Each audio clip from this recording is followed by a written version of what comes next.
pero también, gracias, pero también en el marco de diversos temas que para la sociedad son de amplio interés, como el que tuvimos hace 8 días de mujeres lideresas.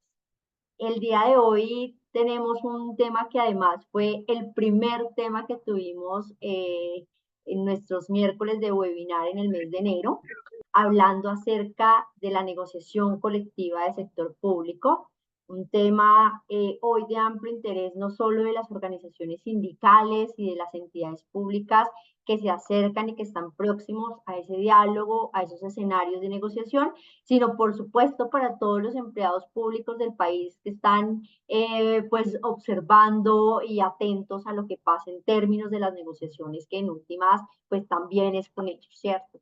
Entonces, hoy tenemos pues un invitado especial, la del mes de enero la realicé yo, hoy nos acompaña un colega abogado, además, pues con un largo recorrido de experiencia en los temas de la negociación colectiva de manera general, pero además de manera especializada del sector público, quien fue también abogado del Centro de Solidaridad, asesor en diversas negociaciones colectivas como la de la Alcaldía de Bogotá, como la del nivel nacional, un abogado laboralista de quien muchos aprendemos a diario, como es el doctor Carlos Guarnizo, que está hoy aquí acompañándonos.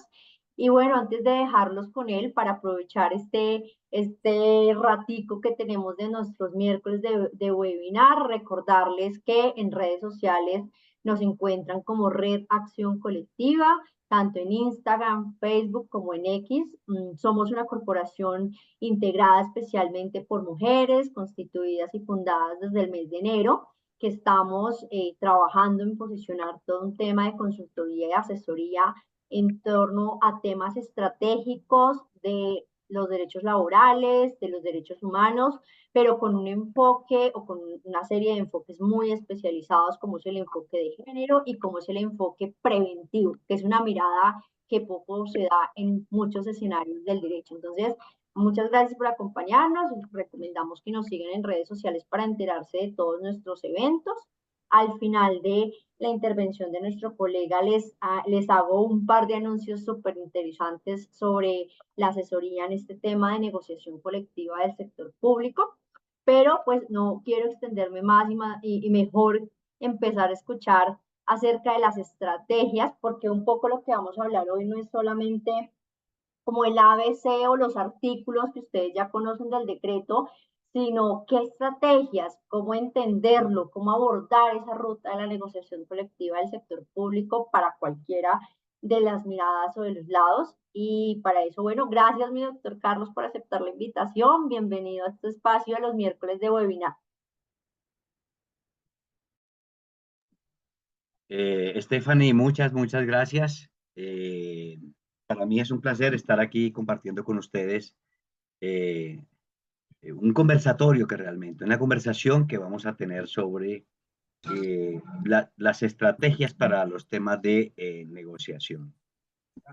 En el marco de este modelo metodológico que establece el decreto 243 y que para muchas organizaciones sindicales y muchas administraciones va a constituir su primera experiencia bajo el formato del decreto 243. Si contrastamos un poco los cambios que hubo, pues para referirlos muy rápidamente, el primer cambio que hace el 243 y en el entendido de que ya muchos hemos trajinado, digamos, con los elementos fundamentales de lo que es los criterios de la negociación colectiva en el sector público, el primer cambio es que introduce la negociación multinivel. En el decreto 160 teníamos únicamente dos ámbitos de negociación, el ámbito singular o particular y el ámbito territorial, el ámbito común o general. Aquí hubo una discusión porque en principio la mayoría de los actores entendimos que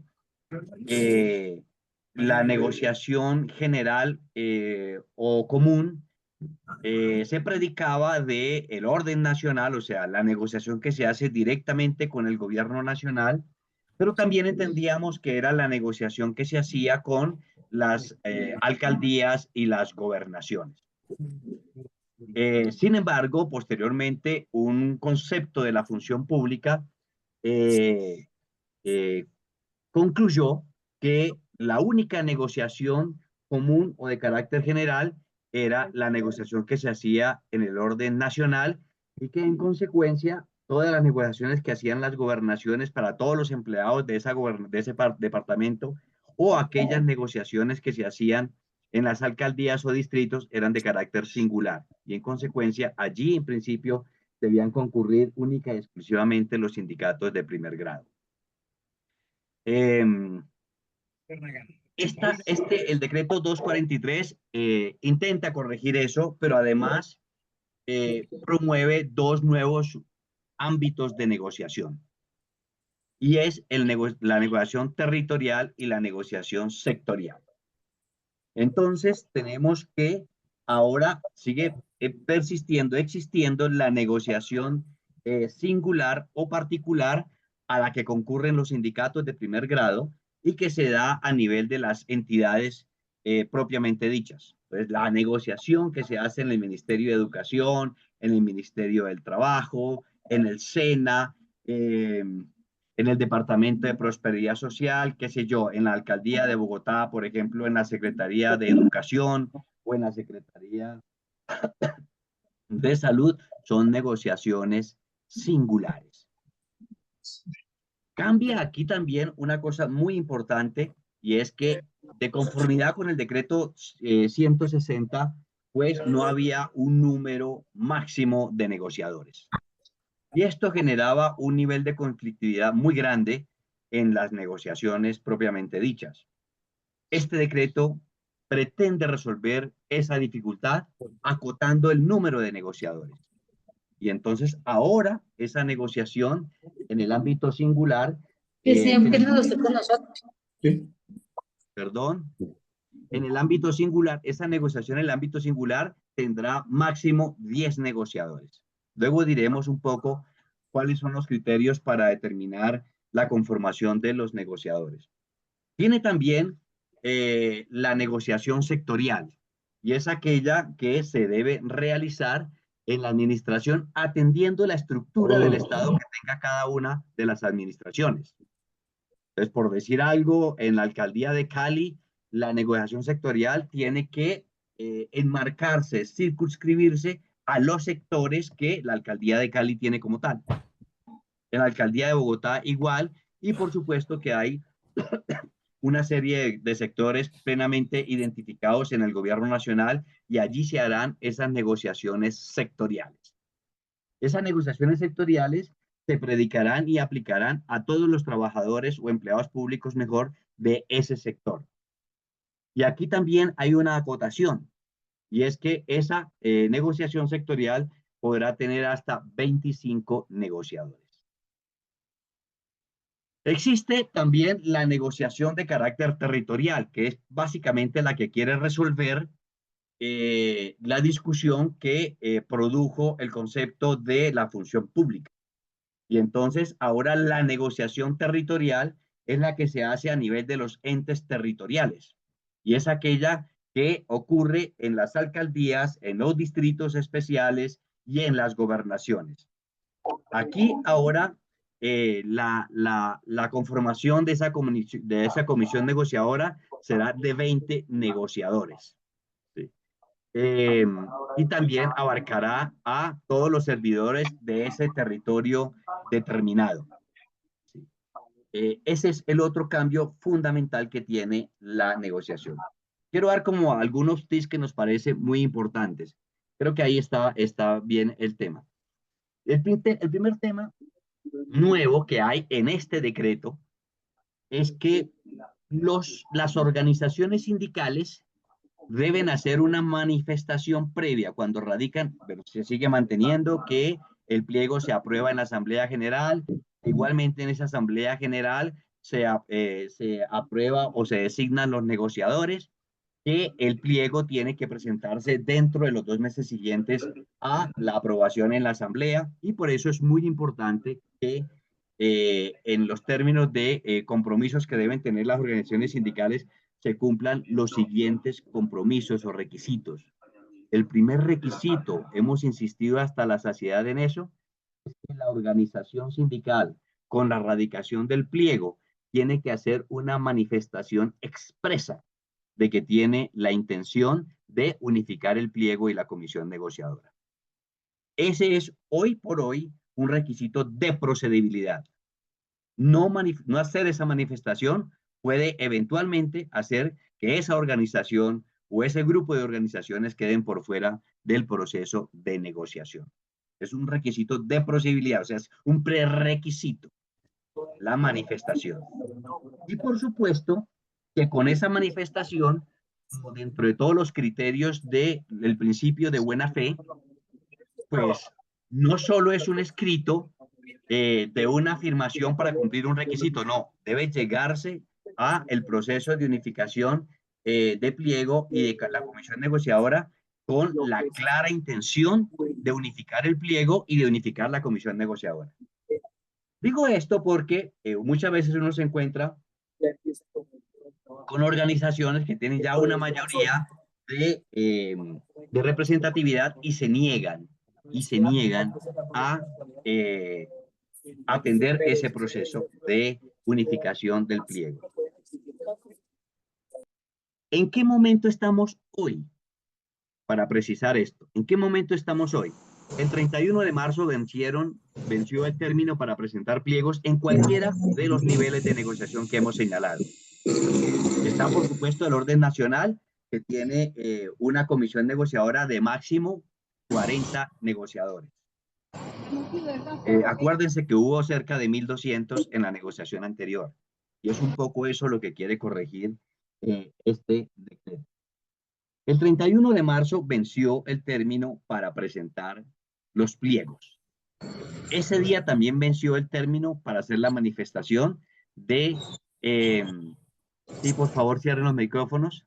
Ahí hay como varios Sí, estamos, abiertos. de hecho, desde la administración ¿No cerrando se está varios. escuchando? Sí, sí, se escucha perfecto, sino que te decía que estamos desde el administrador cerrando varios que estaban por ahí prendidos, pero sí Sí. le recomendamos a la gente. Gracias. Adelante, Don. Entonces, hemos cumplido, para hablar de la línea de tiempo en la que estamos hoy y hablar ya en términos más prácticos, se ha cumplido el término para que las organizaciones sindicales radiquen los pliegos de solicitudes. ¿Sí? Eso ocurrió el 31 de marzo. A partir del 31 de marzo surge una obligación para la administración, que es verificar que haya los cumplimientos mínimos que se requieren para la aprobación del pliego. Entonces hay que verificar, el ministerio o la entidad o el sector tendrá que verificar que el pliego haya sido adoptado en Asamblea General, tendrá que verificar que los negociadores fueron elegidos en Asamblea General, tendrá que verificar que esa organización está plenamente constituida, tendrá que verificar que se hizo esa manifestación de intención de unificar el pliego y tendrá que verificar que el pliego con oficio remitorio y mediante escrito del sindicato fue remitido al Ministerio del Trabajo señalando la fecha en que se realizó la asamblea mediante la cual se aprobó el pliego de solicitudes y se aprobó los negociadores designados para conformar la comisión negociadora. Ese es el momento en el que estamos. Esa es la semana exacta en la que estamos. Esta semana, todas las entidades que recibieron pliegos de peticiones tendrán que proceder a tratar de cumplir un requisito para la próxima semana. Y es que esta semana deben convocar a las organizaciones sindicales para que procedan a hacer los ejercicios de coordinación con miras a unificar el pliego de peticiones y unificar la comisión negociadora. Y aquí quiero dejar claro dos cosas porque se presta mucho a confusión este espacio. Son dos eventos distintos en el mismo escenario. Entonces, el primer evento es la aprobación del pliego. Entonces, las organizaciones que presentaron pliego exponen los puntos que le propusieron cada uno a la administración y tratan de unificar el pliego. Esta vez no va a ocurrir lo que ocurría en las anteriores negociaciones, que el proceso de unificación del pliego era el que ocurría a partir de la suma de todos los puntos que habían presentado todas las organizaciones sindicales. Entonces, lo que encontrábamos como resultado es lo que se ha denominado parroquialmente o vulgarmente el chorizo. Entonces teníamos 500, 600, 1200 puntos para negociar. 1200 puntos para negociar que tenían textos contradictorios. 1200 puntos para negociar que no habían sido discutidos previamente por las organizaciones sindicales, ¿no? Obviamos la discusión y sumamos todo eso. Eso no va a ocurrir ahora. Porque lo que va a ocurrir ahora es que habrá un solo pliego. Y ese pliego, el pliego que se adopte, es el que apruebe la mayoría de los sindicatos, o sea, los sindicatos que tengan la mayoría de afiliados a esa entidad o al sector o al territorio. ¿Me explico?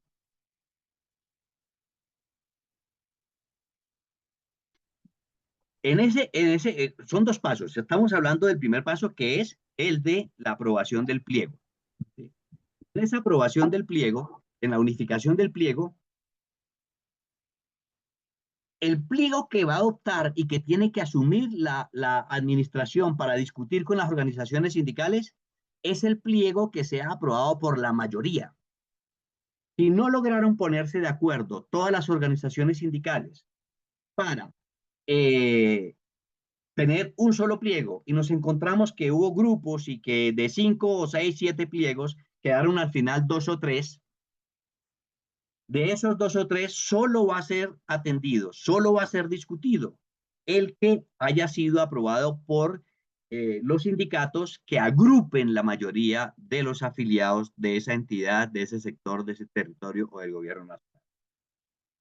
Los otros dos pliegos, si existieran en este caso hipotético, pues no van a ser discutidos. No van a ser discutidos. Aquí creo que es importante, y cuando hablamos de estrategias, es que todos los sindicatos que concurran allí lo hagan con ese firme propósito de unificar de manera leal el pliego, atendiendo los puntos que pueden ser más sensibles, más importantes o más viables o que consideren de mayor interés para sus afiliados. Para sus afiliados. Y entonces, al margen del tema del número de afiliados, pues se tenga en cuenta es la importancia del tema, la importancia del aspecto que recoge el punto que se quiere incorporar. Creo que es una forma de enfocar con base en criterios y no en la fuerza y no en las mayorías, cuáles serían los puntos que deberían contemplarse ahí. Sería muy importante que en ese ejercicio de coordinación y bajo un propósito serio de unificar, pudieran establecer incluso cuáles serían los puntos prioritarios para tener una mayor dinámica de negociación más eficiente, una negociación más eficiente cuando estén ya propiamente en la etapa de arreglo directo. Creo que ha quedado claro el procedimiento para la aprobación del pliego. ¿De acuerdo? Ahora viene el procedimiento para la unificación de la comisión negociadora. ¿Sí? Si estamos hablando de los 5 días, la negociación singular, en todo caso, independientemente del número de afiliados que tengan los sindicatos, en este espacio está privilegiándose la autonomía sindical. Este es un momento en el que la administración no tiene ninguna posibilidad de intervenir. Y entonces los sindicatos, dentro de su autonomía sindical, pueden convenir la comisión negociadora. Y aquí no va a contar para nada la proporcionalidad. ¿Por qué? Porque este es un espacio en el que se pretende garantizar, en primer lugar, el principio de participación. Digamos, no es cierto lo que afirman algunas organizaciones sindicales que se está violando el principio de participación. Eso no es cierto. Porque al presentar el pliego, este es el momento en el que pueden participar. Este es el momento en que pueden hacerlo. Y es el espacio que la norma ha consagrado para garantizar ese principio de participación. Y entonces aquí la comisión negociadora que se acuerde es la que convengan los sindicatos, sin observancia de cuáles son el número de afiliados que tiene cada uno. Entonces, para decirlo de manera un poco prosaica, puede que un sindicato de industria de 10 afiliados tenga un negociador en un escenario de 20 sindicatos. ¿Por qué? Porque los sindicatos, dentro de su autonomía sindical, han convenido que se hará de esa manera la conformación de la comisión negociadora. ¿Qué ocurre si no se han puesto de acuerdo las partes? Si en esos 5 días, si en ese espacio, durante el periodo para el cual los ha convocado la administración, y la administración tendrá el deber, si lo exigen los sindicatos, de proveer la logística necesaria para que de manera, digamos, con todas las garantías, con todas las posibilidades físicas, las organizaciones puedan hacer ese ejercicio de coordinación sin ningún tipo de impedimentos. Entonces tendrán que otorgarse los permisos sindicales y tendrá que proveerse el espacio físico para que los sindicatos puedan hacer ese ejercicio. Si en ese periodo no se logran poner de acuerdo los sindicatos, ¿qué ocurre? Que entonces, si hablamos del pliego, la administración iniciará la discusión del pliego que haya sido aprobado por la mayoría. ¿Y cómo se conforma la comisión negociadora? Pensemos en las negociaciones singulares. ¿Sí? Si hay un sindicato que tiene la mayoría de los afiliados, y cuando digo la mayoría de los afiliados tiene la mitad más uno de todos los afiliados, pensemos en una entidad de 1000 trabajadores y tiene 600 afiliados, o tiene 800 afiliados, o tiene 900 afiliados, esa organización en la negociación singular tendrá derecho a 6 negociadores. A 6 negociadores si tiene en ese escenario de los 1000 afiliados, si tiene 501 afiliado, si tiene 901 afiliados, si tiene 800 o 750 afiliados. ¿Me hago entender? Entonces, aquí lo que busca básicamente el decreto es garantizar el derecho de las minorías. No hay exactamente una regla de 3. Es un sindicato que tenga el 80% de los afiliados dentro de los 10 negociadores, no va a tener 8, va a tener 6. Va a tener 6. Si ninguno de los sindicatos tiene esa mayoría, entonces la comisión negociadora se empezará a conformar atendiendo el número de afiliados, empezando por el sindicato que tenga el mayor número de afiliados. Entonces, en el escenario de los 1000 trabajadores, si hay un sindicato que tiene 300 afiliados, pues tendrá 3 negociadores. Si hay un sindicato que tiene 150, pues tendrá un negociador y dependerá un poco de las fracciones que tengan los otros sindicatos. Y entonces la comisión negociadora se empezará a organizar a partir del sindicato más grande, más representativo. Ojo que dice más representativo, no dice mayoritario. ¿sí? Y a ese sindicato se le otorgarán, se le reconocerán el número de negociadores de conformidad con el nivel de representatividad que dentro del universo total de servidores públicos de esa entidad tenga agrupados esa organización, hasta completar los 10. Entonces nos vamos a encontrar perfectamente con que en muchas organizaciones, en muchas entidades, hay más de 10 sindicatos.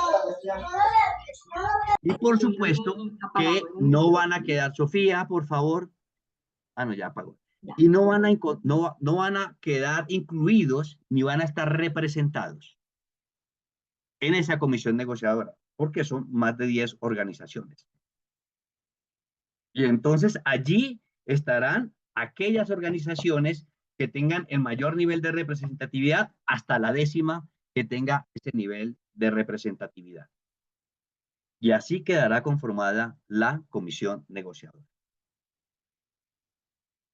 Va a haber muchas discusiones sobre eso, porque algunas organizaciones consideran que aquí se está violando la libertad sindical. La verdad es que la Organización Internacional del Trabajo y el Convenio 151 y el decreto 243 lo que hace es reglamentar el Convenio 151, que es un instrumento producido por la Organización Internacional del Trabajo, consagra varias cosas. Primero, dentro de las recomendaciones que ha tenido, señala que no es un buen suceso que en un determinado sector haya un número plural muy grande de organizaciones sindicales, que eso afecta la capacidad de negociación de los sindicatos, que además es lo que hemos visto en la práctica. ¿Sí? Entonces, no es cierto que la Organización Internacional del Trabajo proteja a ultranza la proliferación de organizaciones sindicales. Y en segundo lugar, eso es respecto del derecho de asociación. Y en segundo lugar, respecto del derecho de negociación, la Organización Internacional del Trabajo reconoce o promueve que los sindicatos mayoritarios que tengan mayor nivel de representatividad tengan también ciertos privilegios. Privilegios en el sentido de que se les reconozca esa representatividad. Y a mayor representatividad, mayor capacidad de negociación, mayor poder de negociación. Eso lo ha dicho en distintas recomendaciones la Organización Internacional del Trabajo. También es importante señalar aquí que si bien el derecho de asociación y el derecho de negociación están íntimamente ligados, estamos hablando de derechos de dos naturalezas distintas. ¿Sí? El gobierno, con el espíritu de la Constitución de 1991, que garantiza el principio de participación, tiene el deber de garantizar la participación de todas las organizaciones con independencia del número de afiliados. Eso se logra en ese espacio que les he señalado. Pero no está obligado a entregar la representación si no tiene la densidad sindical necesaria para acceder a esa representación. Yo suelo señalar que la protección o la garantía más exigente que tienen las constituciones, y la nuestra no es una excepción, al tema de la representación, es la representación política, en términos de acción política partidista propiamente dicha. Ese es por antonomasia la protección de los derechos civiles y de los derechos políticos. La garantía de que la gente pueda tener derecho a elegir y a ser elegido. Pero, ¿qué ocurre si un determinado candidato de determinado partido no logra el umbral? El Estado le garantizó la participación y lo hizo en igualdad de condiciones con el resto de partidos políticos, pero no logró el umbral. Eso exactamente ocurre con lo que estoy diciendo en el tema de la negociación colectiva. El Estado garantiza y las autoridades garantizan la participación en ese espacio.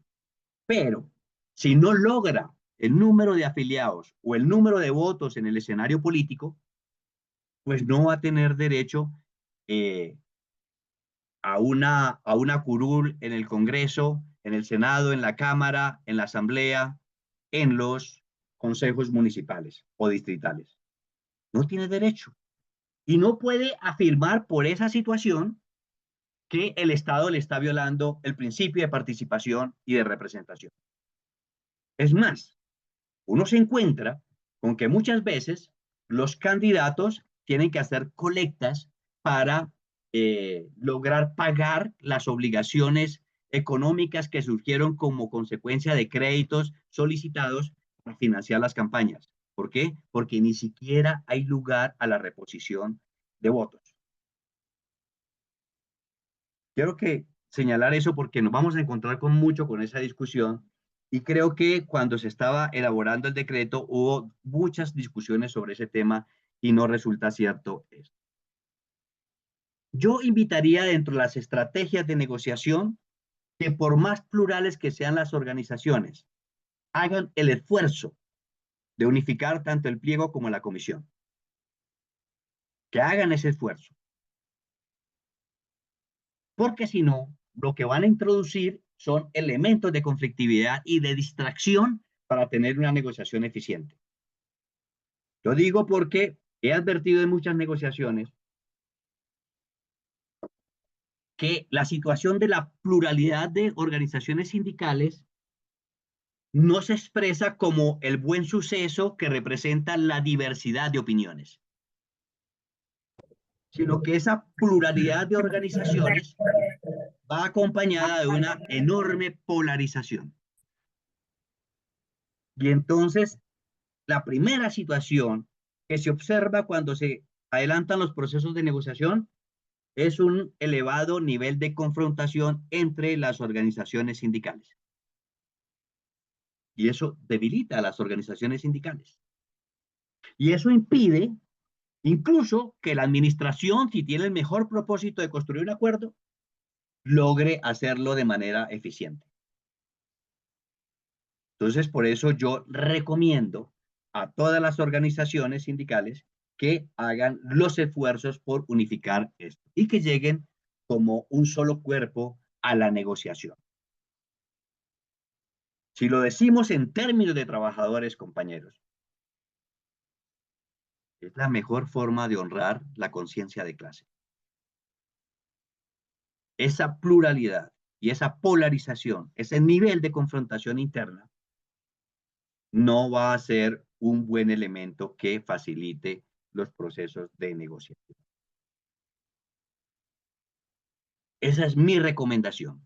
La otra recomendación es que en los pliegos, acuérdense que ahora tenemos el principio de progresividad y la regla de no regresividad. Entonces nos encontramos de manera recurrente con que los sindicatos vuelven a proponer puntos que ya han sido aprobados. Que incluso la redacción con que se presenta es inferior en condiciones a la que ya se tenía aprobada.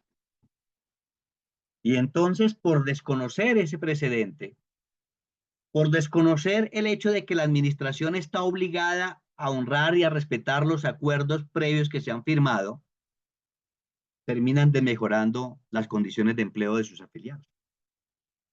Porque no han contrastado lo que hay con lo que están proponiendo. Eso va a permitir que se reduzca el número de puntos y que se pueda dar una discusión mucho más eficiente, argumentada, de los puntos que se quieren mejorar o de los nuevos puntos que se quieren proponer. Yo he insistido mucho en la necesidad de incluir dos temas, y sobre todo uno últimamente, en los pliegos de peticiones. Y es el tema de la inteligencia artificial. El impacto que tendrá no solo en el mundo del trabajo en general, sino el impacto que en la administración pública tendrá la inteligencia artificial. Y quiero que miren el ejemplo que nos está ofreciendo la situación en Estados Unidos.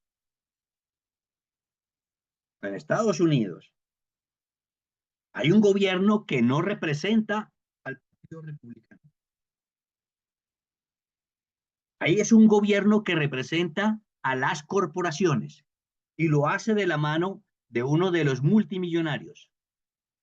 ¿Por qué es importante esto y por qué es pertinente esto?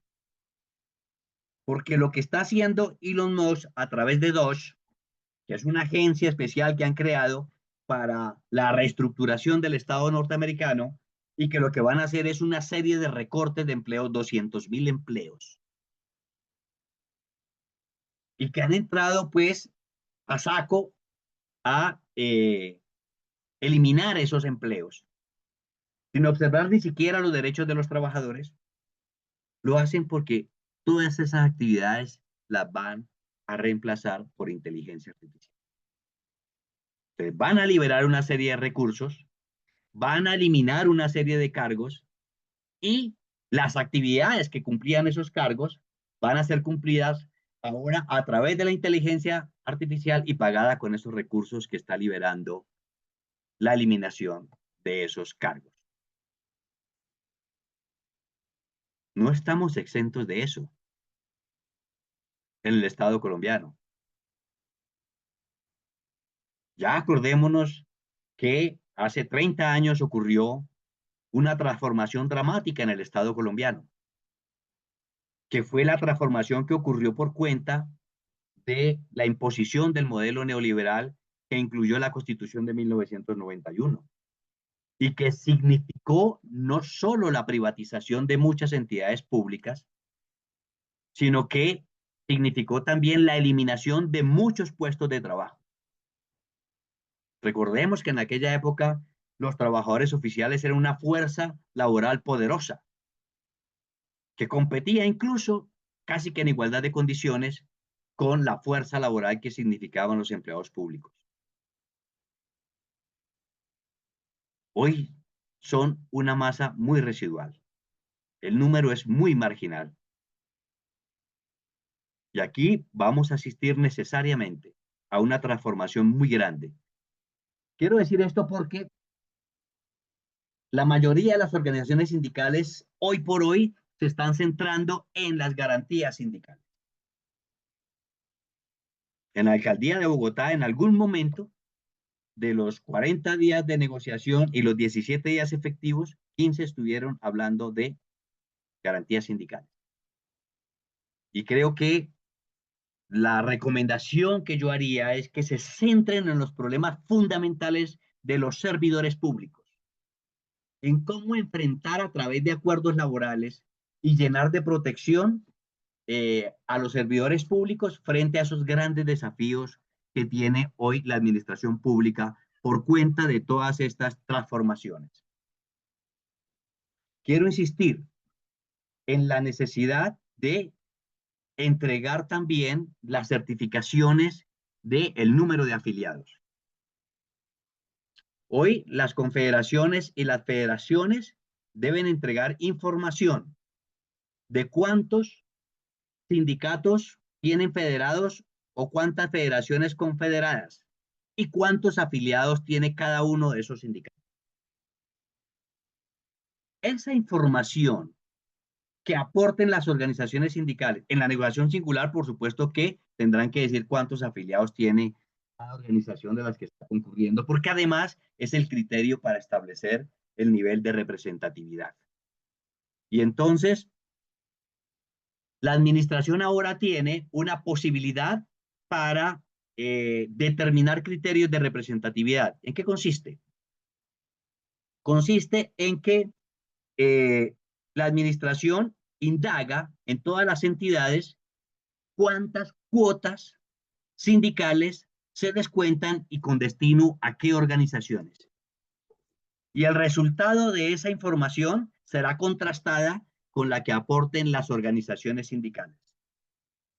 Y si existe una diferencia entre la cifra que ha encontrado, que ha identificado la administración como consecuencia de la indagación que ha hecho en todas las entidades Y la cifra que entregan las organizaciones sindicales tienen el deber legal, legal de justificar esa diferencia de afiliados acreditando la cuota sindical con depósito en el banco.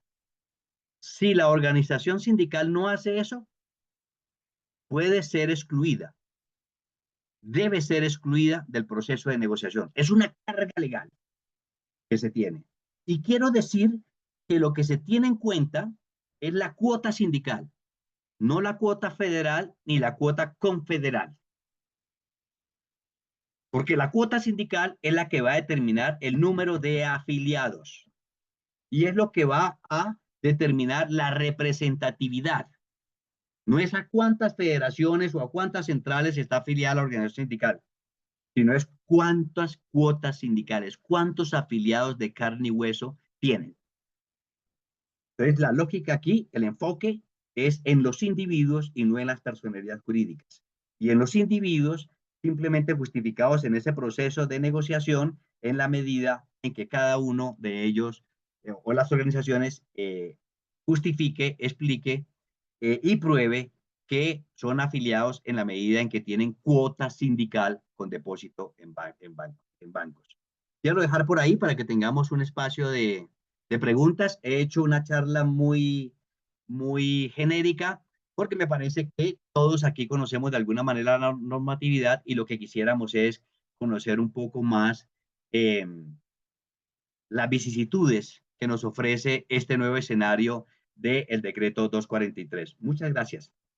Gracias a ti, doctor Guarnizo. Gracias porque precisamente no ha sido una cátedra magistral de lo que ya leemos.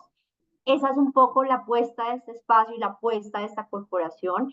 Hemos identificado que tanto organizaciones como entidades lo que se preguntan es, bueno, ¿cómo entiendo este artículo? ¿Cómo lo aplico? ¿Cómo lo digerimos? ¿Qué rutas o qué estrategias abordamos para aplicar esto que nos están invitando desde el decreto 243? Entonces, por supuesto que las charlas que hemos procurado dar, además como un contenido gratuito en estos espacios de webinar, cumplen con esa expectativa, ¿cierto? Más de entregarle a la gente como herramientas. Entonces, a continuación vamos a abrirnos, bueno, siendo las 6:53, vamos a abrir una pequeña ronda de preguntas de lo que la gente esté interesada en conocer o en resolver inquietudes, como con pildoritas rápidas, no sin antes observarles que precisamente con el objetivo de resolver la práctica de las estrategias y de las inquietudes de ese ejercicio concreto de negociación, hemos dejado nuestros contactos de correo electrónico, teléfono y el Instagram de la corporación. Tenemos a bordo con nosotros tanto abogados como economistas expertos en negociación colectiva de sector público, prestos a que, pues en el transcurso de abril, que es el mayor ejercicio de este desarrollo, puedan generar una serie de talleres y de asesorías especializadas para aquellos interesados, además pues con realmente unas tarifas muy asequibles al sector, no esas tarifas pues gigantes que encontramos en otros espacios, y además por el mes de abril, pues con unos, digamos, unos entregables de materiales especializados para quien contrate las asesorías o los talleres con cualquiera de nuestros asesores expertos.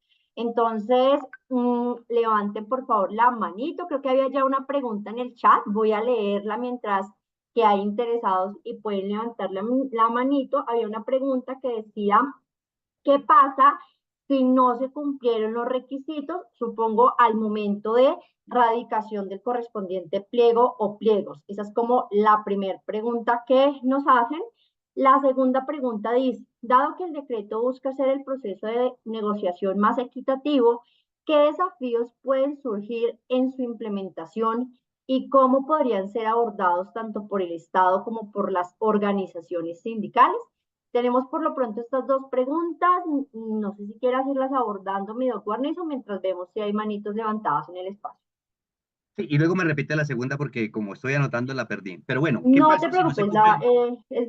básicamente lo que preguntan ¿Qué es pasa? los Déjeme, retos, como los respondo retos. esta y Listo, luego mi vamos doc, con la claro segunda. que sí, de ¿Qué una. pasa si no se cumplen con los requisitos? ¿Cuáles son los requisitos para para que pueda acceder al proceso pleno de negociación colectiva. La primera, que el pliego sea aprobado en asamblea general, que los negociadores sean designados en asamblea general. Segundo, que esa asamblea general se haga dentro de los 2 meses siguientes, perdón, que el pliego sea radicado dentro de los 2 meses siguientes a la aprobación del pliego en la asamblea general. O sea, la asamblea tiene que haberse realizado y luego, en los 2 meses siguientes, antes de que termine, tiene que radicar el pliego. Pongámoslo un poco en términos prácticos. Un sindicato que haya aprobado el pliego el 20 de enero tendrá que erradicarlo el 15 de marzo. Si lo radica el 25 de marzo, ya está por fuera de los 2 meses. Si bien cumplió con el requisito de hacerlo dentro del primer trimestre, no cumplió el segundo compromiso temporal, que es el de hacerlo dentro de los 2 meses siguientes. El otro requisito que tiene que cumplir es que tiene que radicar el pliego anexando la parte pertinente del acta en la que se aprobó el pliego. Y tiene que hacer el escrito sindical dirigido al Ministerio del Trabajo, anexando el pliego. Y además, el otro requisito es hacer la manifestación de interés de unificar el pliego. Si ha cumplido cada una de esas cosas, pues está habilitado para la negociación. Si no la ha cumplido, tanto las organizaciones sindicales que han cumplido como la administración pueden objetar su presencia en el proceso de negociación. La segunda, Estefan. Segunda pregunta, nos dice acá, ante este decreto que busca hacer un proceso de negociación más equitativo, ¿qué desafíos pueden surgir en su implementación y cómo podrían ser abordados tanto por el Estado como por las organizaciones sindicales?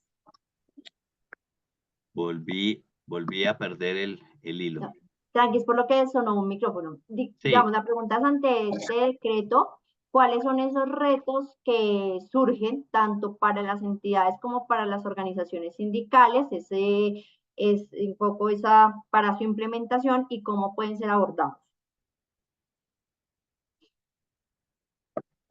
Pues los mayores desafíos pueden ser resueltos por las partes si tienen la voluntad de negociar. Quiero decir, la mayor dificultad en este proceso de negociación es la intención y la voluntad que puedan tener o no las partes. Si las partes quieren y ponen como interés superior la construcción de un acuerdo favorable y perdurable, lo demás es secundario. Pero si las organizaciones privilegian, por un lado, la garantía de los directivos, o por un lado, su representación, y entonces no tienen la disposición a ponerse de acuerdo en la unificación del pliego y en la unificación de la comisión negociadora, ahí hay un enorme desafío. Pero ese desafío no solo es para las organizaciones, también lo es para la administración, porque van a introducir un factor de perturbación en el proceso de negociación. Y la administración tendrá el desafío de intervenir con toda la cautela necesaria, sin comprometer la autonomía sindical, para, digamos, ayudar a las organizaciones a disponerse en mejores condiciones para el proceso de negociación. Los mayores desafíos no están en la norma. No están en la norma. La mayor dificultad está en la actitud que las partes asuman. Y es ahí donde vamos a encontrar realmente si existe una disposición para construir acuerdos, si existe un compromiso por los afiliados y si la administración también tiene un compromiso con sus servidores públicos. Ese es el mayor desafío. ¿Cómo comprometerse cada una de las partes a construir seriamente un acuerdo? Perfecto, mi estimado Carlos. Y la tercera pregunta que nos hacen acá en el chat es la siguiente, aunque se me escapa que han escrito ¿Qué pasa si el acuerdo anterior estableció una vigencia de 2 años a partir de su firma, pero este fue posterior al tiempo normativo del periodo negociado y actualmente radicó un nuevo pliego? Supongo que la pregunta va dirigida a que el acuerdo está vigente. ¿Existe fórmula para dirimir de conformidad conjunta a la nueva negociación de pliegos? Bueno, el No decreto sé. es muy claro. Este y el 160 han sido muy claros en relación con eso. Y es que no podrá haber un proceso de negociación mientras exista un acuerdo vigente. Y entonces, de manera, digamos, impropia, no recomendable, no ilegal, pero digamos no conveniente, algunas organizaciones sindicales y las administraciones han acordado la vigencia para que no termine el 31 de diciembre, sino a partir de la firma de la suscripción. Entonces dicen, lo suscribieron en junio y dicen, tendrá una vigencia de 2 años a partir de la fecha de suscripción. Y entonces va a terminar su vigencia en junio de los 2 años siguientes. Pues tendrán que esperar hasta el año siguiente. Pongámoslo con tiempos. En el 2023 se acordó una vigencia que iría de junio del 2000, o sea, 2 años a partir de la suscripción del acuerdo. El acuerdo se suscribió el 23 de junio del 2023 y tiene una vigencia de 2 años. Eso querría decir que la vigencia va hasta el 23 de junio del 2025. En ese escenario, hoy las organizaciones sindicales no podrían presentar un pliego. Tendrían que esperarse hasta el próximo trimestre del año 2026 para presentar el pliego. Esa es realmente, creo, la situación que está planteando el compañero. Entonces, una recomendación, que la vigencia no sea a partir de la fecha en que se suscribe el acuerdo, porque además, digamos, desde el punto de vista técnico, cuando implica salarios, acuérdense que el acuerdo tiene un efecto retroactivo. Se suscribe en junio, pero tiene un efecto retroactivo porque el incremento salarial generalmente se conviene a partir del 1 de enero. Entonces, no es una buena técnica eh, fijar la vigencia a partir de la fecha en que se suscribe. Háganlo del 1 de enero del año en que están negociando al 31 de diciembre del año siguiente. Ok, perfecto. Bueno, tres últimas preguntitas que tenemos. En este caso, bueno, vamos a leer tres últimas preguntitas que hay acá. Aquí hay una muy buena que estoy leyendo. ¿Cómo se puede modificar? O sea, ¿las partes pueden modificar eso? Lo que ocurre es que en el sector público y en el sector público también las, las normas son de orden público. Entonces establece el periodo en el cual yo pensaría que si existe la voluntad de las partes, podría negociarse. En el entendido de que hubo un error en la fijación de la vigencia, ¿sí? Y que ese error se cometió de buena fe. Y podrían las partes, de común acuerdo, pero eso habría que convenirlo incluso antes de presentar los pliegos, para, digamos, disponer el ambiente político y que pueda ocurrir esa transformación. O sea, no forzar a la administración a un escenario sin que previamente se haya discutido eso. Porque lo que se compra con el acuerdo laboral es paz laboral. Y entonces se supone que hasta la fecha en que termine. Yo creo que en una gestión de buenos oficios, los sindicatos le pueden decir, miren, nos equivocamos en esto y creemos que podemos revisar este acuerdo laboral desde ahora en este proceso de negociación. Pero yo sugeriría que eso se hablara previamente con la administración. Perfecto, mío Carlos. Acá nos preguntan, ¿puede la directiva de la entidad imponer la comisión negociadora aduciendo que el decreto, según la interpretación de la entidad, dice un negociador por cada 25 trabajadores? Imagino que entonces hace alusión a que de entrada le imponga la tabla, que es una pregunta Sí, que han hecho de manera recurrente. sí, pero digamos que no es una imposición de la administración, es un criterio del decreto. ¿Sí? O sea, desplacemos el eje y el objeto de la responsabilidad. No, es un criterio. Es un criterio que ha fijado el decreto. ¿Sí? Y entonces la administración tiene que observar eso. Pero también tienen que observarlo las organizaciones sindicales. Porque, como le repito, este decreto es de orden público.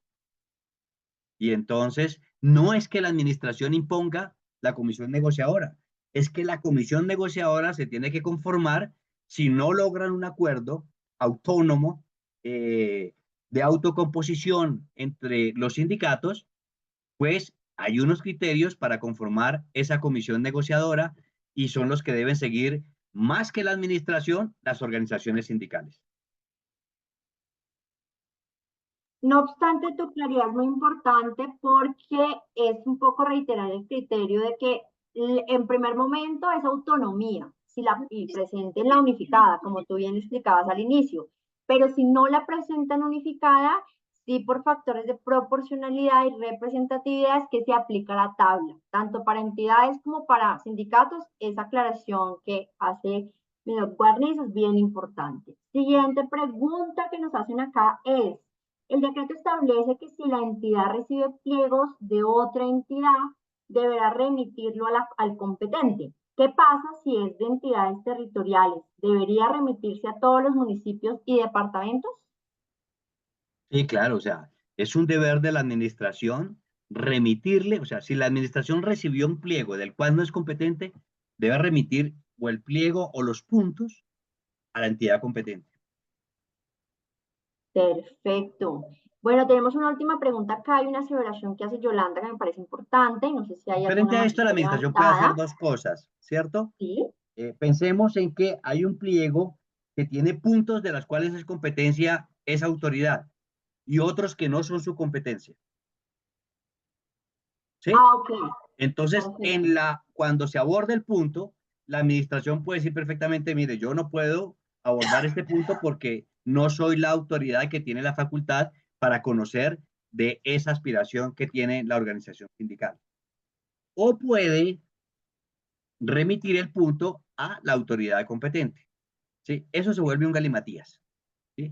Entonces, lo mejor es que los sindicatos tienen que aprender que hay dos reglas de oro en la construcción o en la negociación colectiva del sector público. La primera son las competencias. Si no se conoce eso, ya entramos introduciendo una situación conflictiva. Y la segunda es el tema presupuestal. Presupuestal. Así se force a la administración a llegar a un acuerdo que esté por fuera de sus competencias, la verdad es que lo único que están haciendo es crear un problema y no va a realmente atender la aspiración que tenían los sindicatos para otorgársela o que se beneficiaran sus afiliados.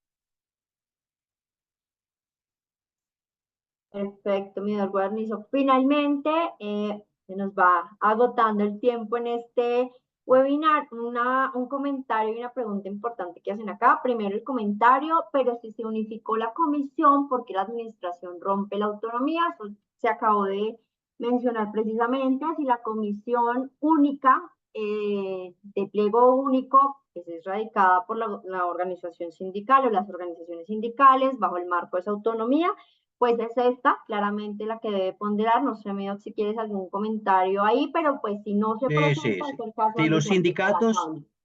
sí señora, si los sindicatos dentro de su autonomía sindical conformaron la comisión negociadora, le está vedado a la administración intervenir en eso. Si lo hace, si lo hace, está incurriendo en una conducta antisindical, porque está violentando la autonomía de los sindicatos. No lo puede hacer. Si los sindicatos, incluso después del proceso, se pusieron de acuerdo, siempre tendrá que privilegiarse el acuerdo de los sindicatos y su autonomía. ¿Sí? Solo se empiezan a atender los criterios que hablé con posterioridad cuando ha sido imposible que las organizaciones sindicales unifiquen el pliego y unifiquen la comisión negociadora. Y no es la administración la que impone, son los estándares, los criterios que ha fijado el decreto para sortear la imposibilidad de que se hayan puesto de acuerdo de manera directa las organizaciones sindicales. Correcto, mi doc. Y finalmente la última pregunta que nos hacen en el espacio es bueno, los dos, las unifico y vamos cerrando. ¿Se puede modificar la comisión de negociación conformada? La comisión negociadora de la organización sindical se puede modificar. No sé, ¿te hago la segunda pregunta o ahorita? Matilda, venga. No, esa. Sí, pues, miren, primer criterio, Que la los Matilda negociadores se vivía aprueban abajo. en la asamblea. Entonces, Ya se queda mediante allá decisión de cuando junta directiva no se puede cambiar un toca la de negociador. Wilson y la de Moca. Perdón, cerramos el micrófono que dice iPhone, por favor. Entonces Gracias. no se puede modificar la comisión negociadora, por ejemplo, por la junta directiva, porque solo la asamblea es una de las facultades que son exclusivas de la Asamblea General. No puede modificarse la comisión negociadora. Ahora, ¿qué ocurre? Que cuando hay una pluralidad de sindicatos, pues cada sindicato presenta a sus negociadores, ¿cierto? Y es una discusión que incluso se daba en vigencia del anterior decreto. Y es que yo no puedo modificar mi comisión negociadora. Ya mi asamblea aprobó 5 negociadores cuando realmente tenía derecho a 1. No. Aquí hay una situación nueva y es que la comisión negociadora no va a estar conformada por las que organizaron o aprobaron cada una de las asambleas de cada uno de los sindicatos. No, la comisión negociadora es la que resulte de estos procesos de integración. ¿Qué pasa si la administración se niega a negociar? Pues que incurre en una conducta que se llama negativa a negociar. Si cumplías todas las formalidades por las organizaciones sindicales, se han creado las condiciones, se han cumplido los requisitos de comparecencia. Esto es la aprobación del pliego en la Asamblea General, la manifestación de interés de negociar, la unificación del pliego y la unificación de la comisión negociadora. A la administración no le queda otra alternativa. Si no lo hace, podrá formularse una querella al Ministerio del Trabajo para que investigue la situación y una vez probada podrá poner una sanción a la entidad. Pero eventualmente pensaría yo que esa conducta por parte del funcionario público o de la autoridad sería un hecho constitutivo de falta disciplinaria. Listo, mi querido. Bueno, se nos va acabando el espacio. Yo sé que hay muchas preguntas alrededor del tema, por eso queremos reiterarles que tenemos cerca de 4 abogados especializados y 2 economistas, 2 de los cuales estamos acá presentes para negociaciones de tipo singular, de tipo territorial especialmente, de tipo sectorial. Tenemos otro colega especializado en tema de negociación colectiva del sector público para esos niveles. Para las asesorías o talleres que ustedes requieran en los próximos días, nos pueden contactar al teléfono o correo electrónico que hemos dejado en el chat, redaccioncolectiva@gmail.com, y allí pues los redireccionamos según pues, la asesoría que requieran con nuestros especialistas. No sé, Guarnizo, primero agradecer por esta introducción que tú has hecho. Creo que has aclarado desde la práctica temas muy importantes que no son dudas que se puedan resolver desde la lectura del decreto. Eso es bien importante y ese es el objetivo de esta corporación, transmitir concretamente esas claridades de lo que no dice taxativamente allí en el decreto. Agradecemos tu presencia. No sé si quieras darnos un saludo de despedida o una intervención de despedida y por supuesto siempre gracias por estar con nosotros en estos espacios. No, de nuevo muchas gracias por la invitación e invitar a todos los asistentes para que se promuevan las negociaciones de una manera eficiente. Yo insisto en que estos procesos tienen que hacer bajo la lógica de el principio de buena fe y eso implica que hay que honrar y hay que respetar las partes, hay que tener una lealtad procesal y sobre todo hay que tener la firme intención de llegar a un acuerdo. Los invito a eso. Perfecto. Muchas gracias, Doc.